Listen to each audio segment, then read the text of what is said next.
তো hello guys, তোমাদের সবাইকে গুড মর্নিং। আর আজকে নিয়ে চলে এলাম একটা ছোট্ট করে ভিডিও, কারণ হচ্ছে আমি বড় ব্লগ করতে পারিনি।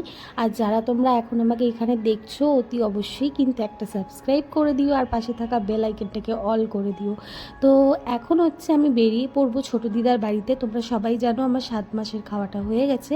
তো আমার দিদারই ইচ্ছে ছিল 7 মাসের খাওয়াবার, তো দিদা 5 মাসেরই খাইয়ে দিয়েছে আমাকে, মানে 5 রকমের খাবার খাইয়ে দিয়েছে। তো এইখানটা দেখো আমি বেরিয়ে পড়ছি আর তোমাদের দেখাচ্ছি পুরো লুকটা আমার। তো এইদিকে দেখো অনেক রকমের খাবার আছে, সাথে আছে হচ্ছে চিকেন আলু দিয়ে কষা আর ডাল, তারপরে হচ্ছে তোমার মাছের কালিয়া, 5 রকমের মিষ্টি, দই আর 5 রকমের ভাজা, ভাত, এই কটা রেসিপি আছে। আর সাথে হচ্ছে সবাই মিলে বসে আছে।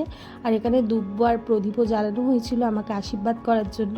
তো কিছু কিছু জামা কাপড়ও দিয়েছি, সেগুলো তোমাদের সাথে না হয় অন্য ব্লগে শেয়ার করে দেবো। তো ভিডিওটা যদি ভালো লেগে থাকে অবশ্যই কিন্তু একটা লাইক করে দিও।